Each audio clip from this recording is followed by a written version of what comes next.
I guess I have a certain, knack for looking at something and trying to, like, see what other purpose it could have. And I think in doing that, my mind kind of just wanders into, different ideas. I don't think there's, like, a set thing. Most of the time, it always just has to do with repurposing and finding what new life I can bring into something.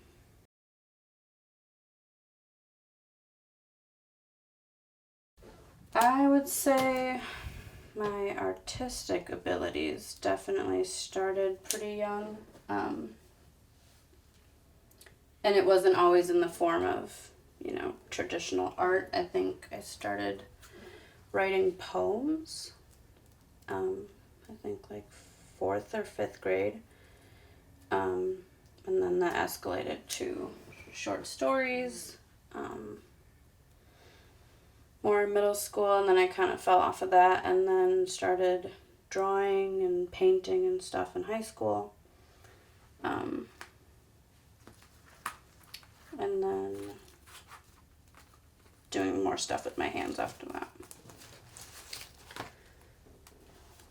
People pleasing or fear of conflict. Constantly choosing someone else over myself.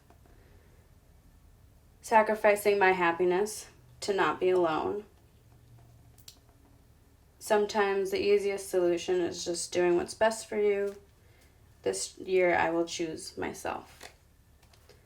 And then there's like a little quote that has stuck with me like my entire life. And the time came when the risk to remain tight in the bud was more painful than the risk it took to blossom.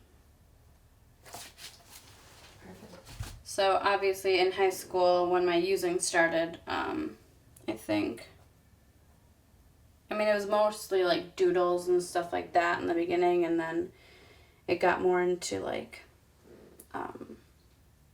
more realistic things and then abstract things. Like it went in all different directions.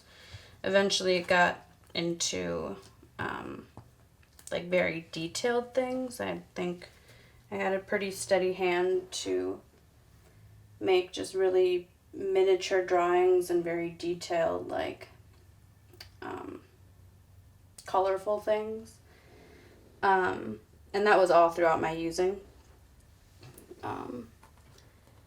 And once I got sober, I obviously was in the hospital and couldn't do much, but I did ask my mom to buy me like this, I think it was like a 32 color set of like really thin markers and stuff, and bring me coloring books, and so I'd have something to do, which was difficult because of, just the pain I was in and everything. But I noticed that it all got to be a little bit more difficult, and not just because of the pain. Like, I wasn't thinking of things to draw. I couldn't even like look at something and draw that and make it into something.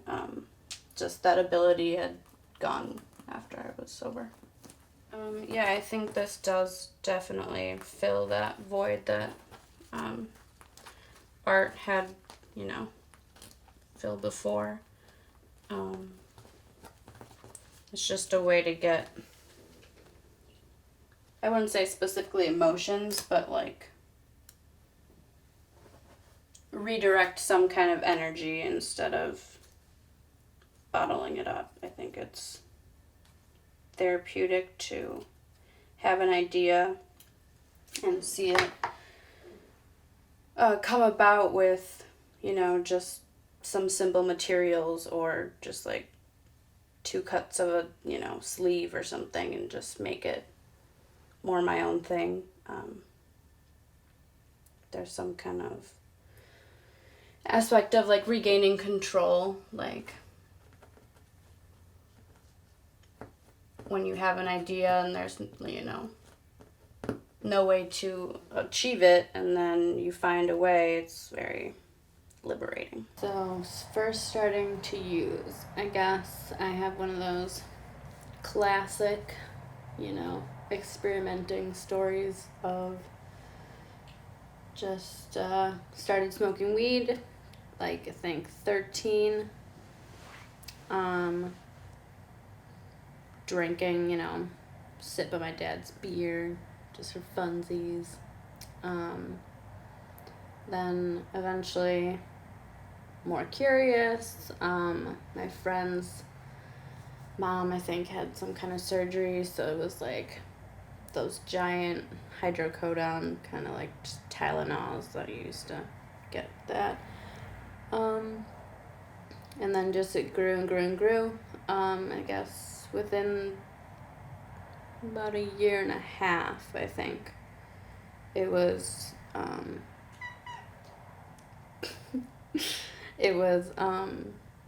Percocets and Vicodin and oxycodone and stuff like that.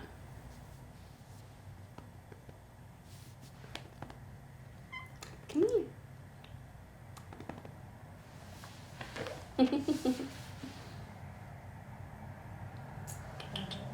Okay, so in Harry Potter, I think it's the last one, when they're in the tent and they're all just kind of sitting there or whatever, and then Hermione figures something out, and then Harry's like, Hermione, you are brilliant. And then I need to look at what she says. So Harry goes, Hermione, you are brilliant. And she goes, actually, I'm highly logical, which allows me to look past extraneous detail and perceive clearly that which those what?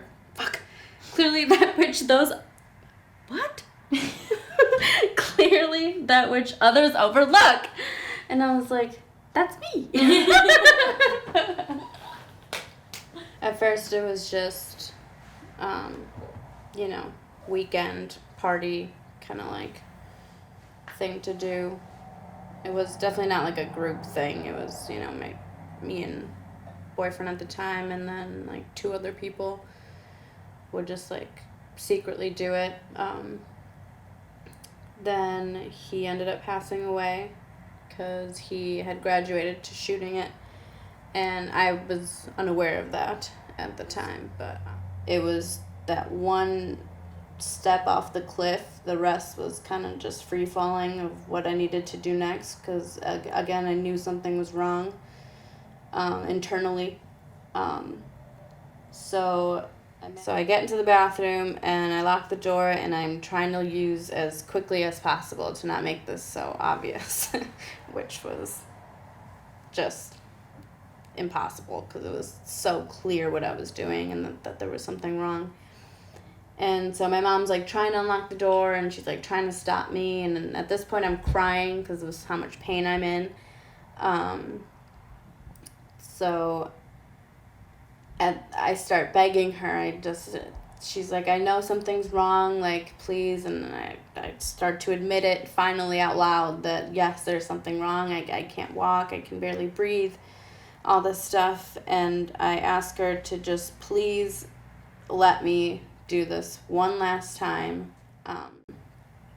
And I will flush it. I will get in the car. I will go anywhere. I will, go to Alaska for rehab. I will go anywhere. And she's like, well, you just need to go to the hospital first. So that's what we did.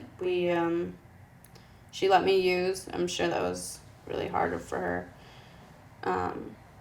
But I used for the last time there, and I went to the ER out in, I think, Ozaki, and I couldn't write my name.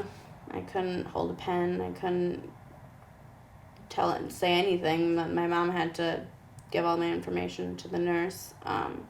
Eventually we got inside, and they started doing, just the, normal tests and stuff to get me checked out. So at this point, the doctor, after the scan, she took the nurse and the machine, and they kind of like rolled out of the room, and the doctor kind of like looked at the nurse with this little concerned look, and I knew something was wrong, obviously, because of the way I felt, but it just got more and more scary just because it was being all confirmed. So she, tells the nurse to go do something. The nurse comes back with, I want to say, like 8 other people, and they all kind of just flood in the room. They've got a tray, they've got medical equipment and all this stuff, and then I just kind of just wait for her to, look at me in the eye and tell me, you're dying, because that's kind of what I was feeling.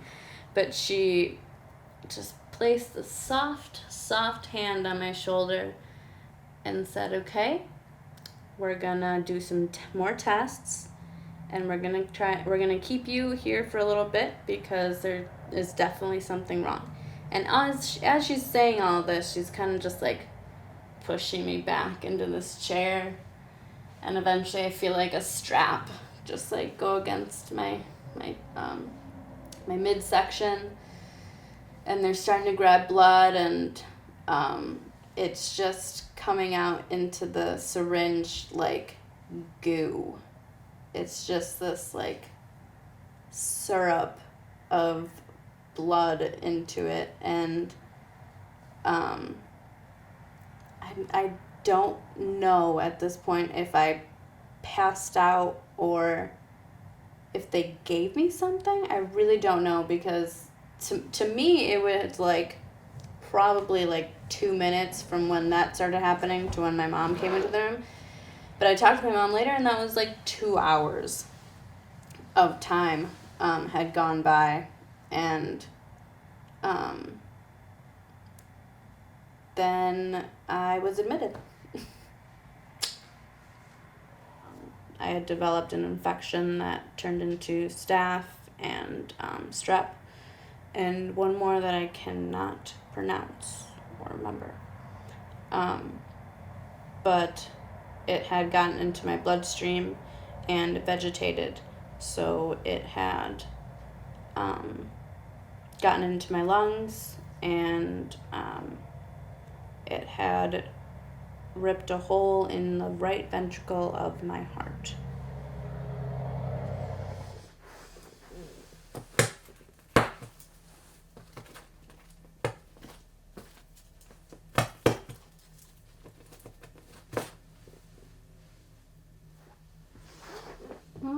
Okay. One of the first memories that I have from waking up is my 2 best friends from high school just like in the room, and she had just had a baby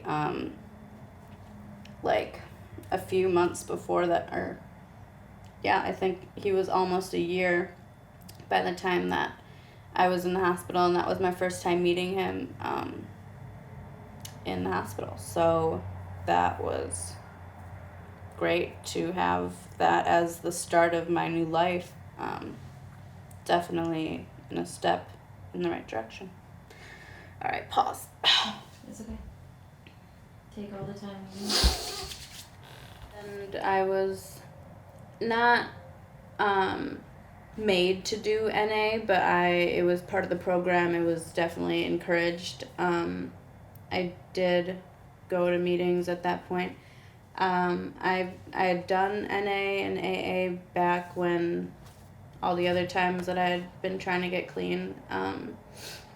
It is very helpful. It is very educational. It is a good way to get a hold on a lot of the feelings that you're having, a lot of the, I guess, guilt from using. It gives you a good outlet to try and maneuver all of those feelings and kind of put it into place, and answer the why and all that stuff for yourself. But as for the structure of it and the commitment that it takes, it definitely was not my cup of tea. I did it as far as the 4th step, and I don't remember them all exactly, but the 4th step definitely being the hardest one. I will say that it is the making amends one, where you self-restraint. I think being in such a place of just like rock bottom and like, I wouldn't say in a degrading way, but just knowing that you're nothing, like you've absolutely lost every ounce of respect for yourself, and you just, you know, have nothing to live for and nothing to strive for. When you take something and make it beautiful again, like repurposing, or just have something that was old and now it's like found use again, I think it's very parallel to my life, being that it went in such a direction that, you know, there was nothing left to do anymore but find a new purpose and change the perspective of not only just trash on the side of the road, but me as a person.